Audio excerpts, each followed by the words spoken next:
Hello, my name is Dee Lisa West. I'm a dream doula. I help people create dreams into reality.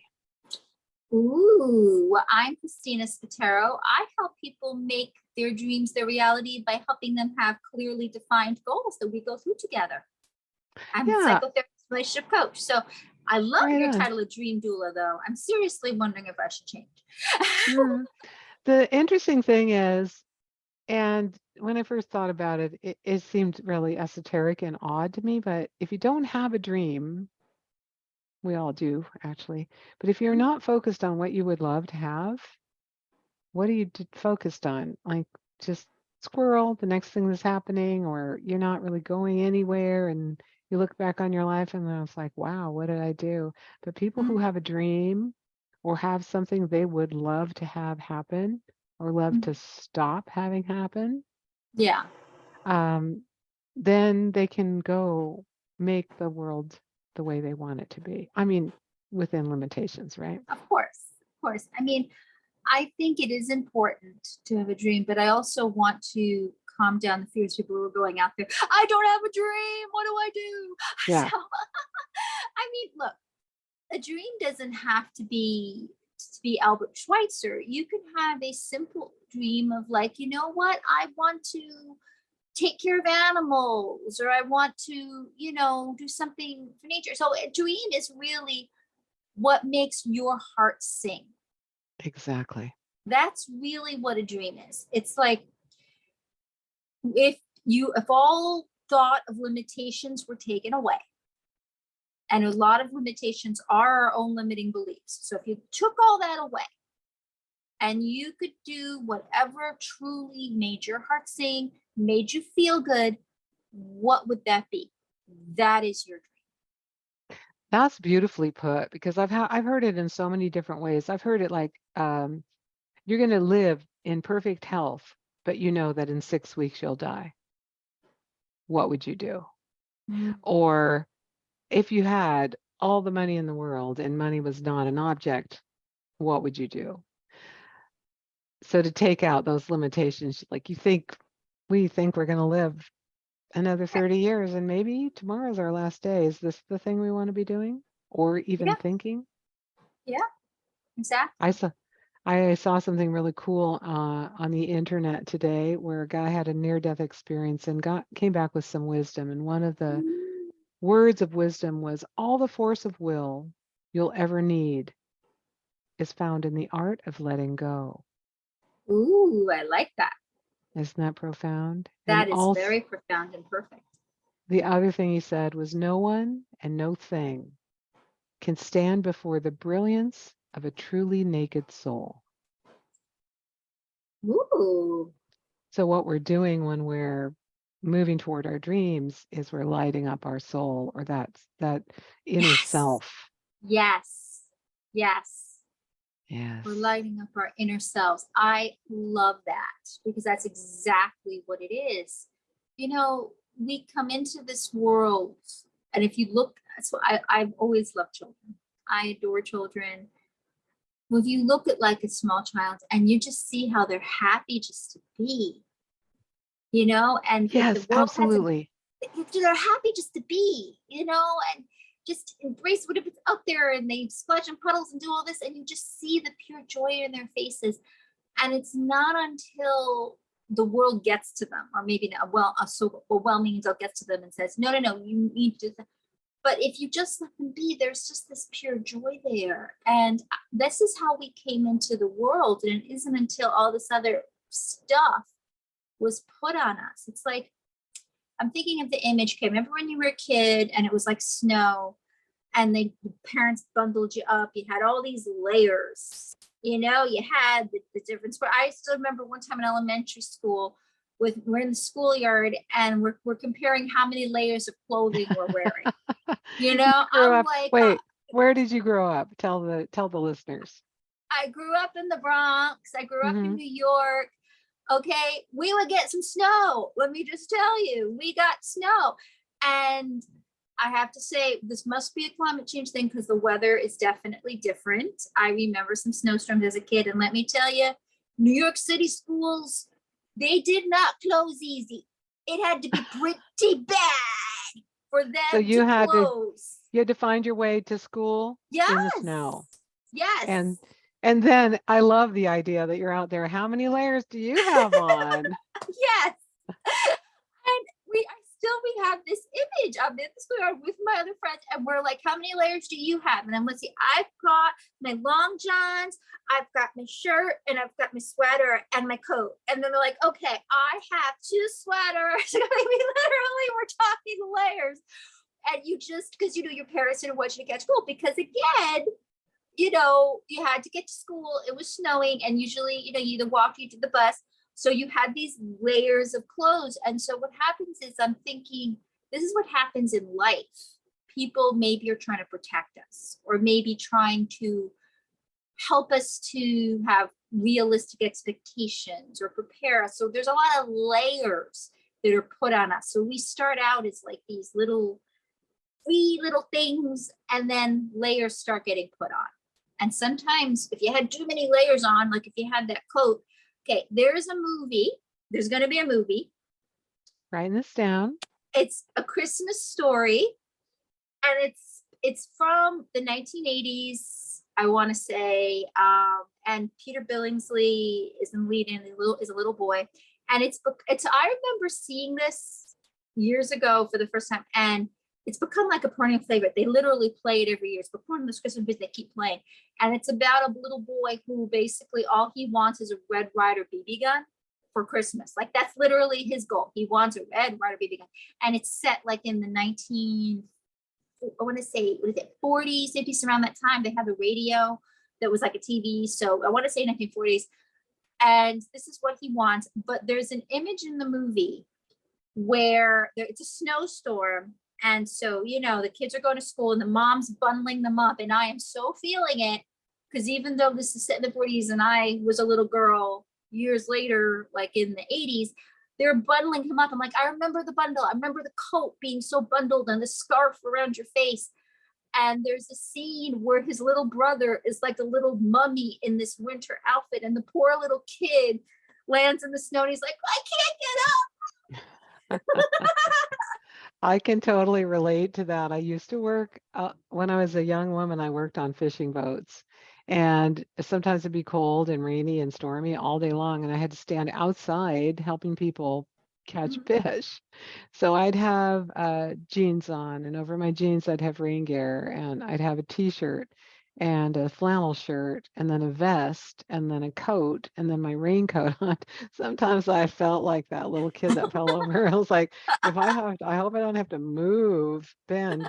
And then as the day got warmer, the layers would come off, and The sometimes layers come off. it would reveal that I wasn't the bait boy at the end of the day. And they're like, oh, hi, honey. I didn't know you weren't a boy.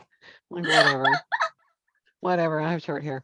Um, so I heard the most interesting thing this weekend with a local herbal teacher. And she was talking about exactly what you're talking about with the little kids. They come out pure and then they get the layers. And she was explaining it like an arc of life, where she said little tiny kids and infants and really, really old people are close to the other side. Yes. And so they are being with them has this real special energy.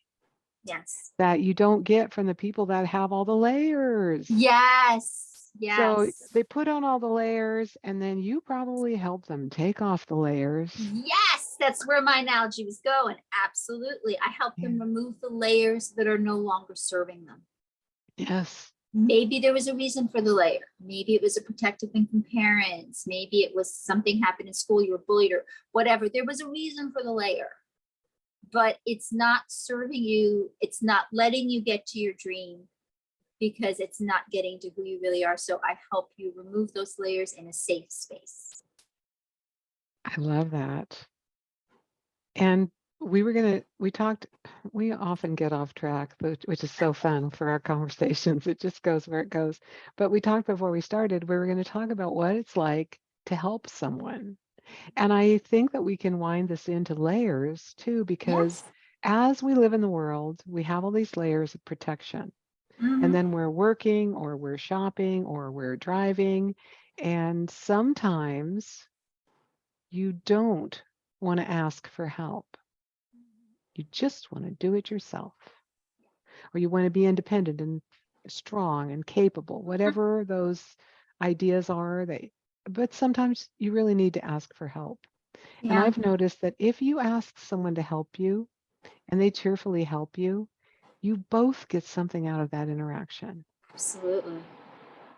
So a few years back, I started having some trouble with my back. It was going into spasms if I made certain motions, and I realized I couldn't do the gardening I wanted to do. I couldn't lift up heavy things, and it really freaked me out. I'm like, no, I don't want this. But I realized that I needed to ask for help. So Mhm. would you please pick that up for me, or could you dig that plant out of my garden? Whatever it was that I wasn't capable of doing anymore. When I finally let go and asked for help, not only did my physical ailment start to heal, people were very cheerfully happy to help me. Mm. And I thought, how interesting. Why didn't I ask for help sooner? They saved you a lot of trouble. It would have. Yeah, a lot of trouble and in that case, physical pain too. So, um, having cheerful interactions with people is so important. Even if you're just doing it at a counter at a grocery Mhm. store, their job is to help you buy the stuff, Right. but that doesn't mean you have to be a happy customer. We were talking recently at a store with somebody, and the sign said, "Please um, complete your phone call before checking out."